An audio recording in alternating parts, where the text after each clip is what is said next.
topic now is going to be the new 4-inch Damiki Air Frog. This bait came out 2 years ago, and this is the one bait Damiki's made that I actually designed the whole thing.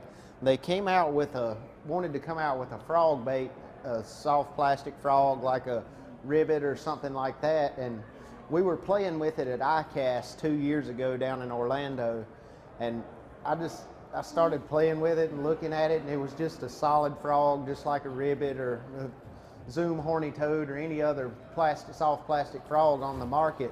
And we had a pack of the 4-inch Damiki Air Claws. Is anybody familiar with those? They've got two big air claws on the end and make it stand up when you Texas rig it or put it on a jig. Well, I had a pack of those 4-inch air claws in my hand, and I had the prototype for the frog in my hand. I was like, man, we need to see if we can put those air pockets in this frog and actually make it float like a hollow body frog, like a snag proof or a spro frog or something like that, because nobody in the country or no tackle manufacturer has got a soft plastic frog that will float when you're not working it, when you can stop it and just let it set on top of the water.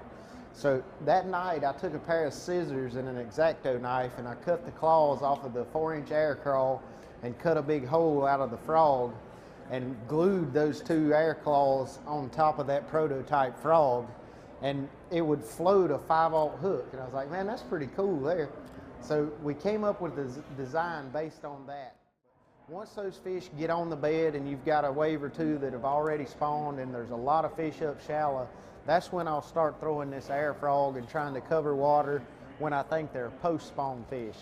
And during a post-spawn situation, I'm going to be looking shallow anywhere. Brim and stuff like that are going to be hanging out under the walkways of docks. I mentioned in the last seminar about how I like to find docks that are fairly shallow, but they have deep water right off the bank. Like there's not a grade from the bank to the first pole on the dock where you've got just a shallow slope. I want it to be 2 or 3 feet of water right against the bank, like on a seawall, on riprap, something like that.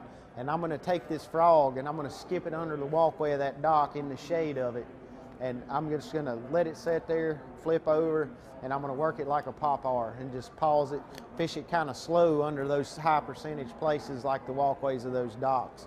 And the main reason those fish are there that time of year is all because of bluegill. I know Pete talked about being around the bait, that being the whole key. That is the whole key with this frog bite. At that time of year, those fish are under docks, they're under those overhanging trees, and that's where they're up there to eat those bluegill that are under there also. And that's what this frog's imitating. That time of year, I'm going with a watermelon red flake frog or a green pumpkin frog, something that's gonna kind of look like a brim or something like that. And then as you transition into the summer months, that's when I stop pausing this frog unless I'm around grass. If I'm fishing open water, just going down a bank, I'm just going to be firing that thing as far as I can and using a straight retrieve back to the boat. I'm going to have my boat parallel to the bank, and I'm going to be making like 45-degree casts straight in front of the boat where I'm staying in that 1 to 4 feet depth range with my bait. I don't want to be out over deeper water. I want to be covering those shallow flats where fish are cruising and maybe where a brim bed or something like that's going to be. And then once you get into the fall, which is probably my favorite time to throw this air frog, that's when I'm going to start varying my colors a little more. I'm going to throw this white one a little more in the fall, and I'm going to throw a black one a little more in the fall. And the first time...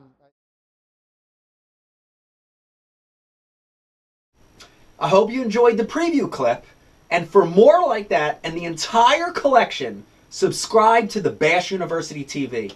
And if you want the tackle that you see on there, I want you to go to the Bass University Tackle Shop, powered by Tackle Warehouse, and click right here, and it's all at your fingertips. You want to become a better angler? You want to catch more and bigger bass at your local pond? Then check out Bass University TV for hardcore bass fishing information. Hey, I'm Pete Gluzek. And I'm Mike Iaconelli. And this is Bass University TV. Welcome to Bass University TV, an online video training course where you'll learn champion bass fishing techniques from pro anglers Pete Glusek, Mike Iaconelli, and their talented special guests. Everywhere I go in the country, I'm trying to use these techniques because I catch big fish that way. From on the water to in the classroom, We want to use that bait to help make that area even smaller and really find that sweet spot. you'll learn sound techniques and strong fundamental bass fishing skills. You want something that's got a nice limber action, that's going to allow you to build pressure and keep those hooks pinned against that fish's mouth. Watch hours of video content on multiple topics at your own pace for a low monthly fee. Cancel at any time. Hold on, because you're going to catch some big fish. Information is power in the sport of fishing, so learn from the very best.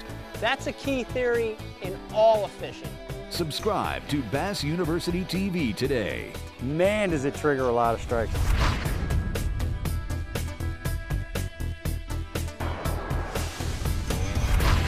Here's the part that you're not going to hear anywhere else. This is the Bass University TV exclusive.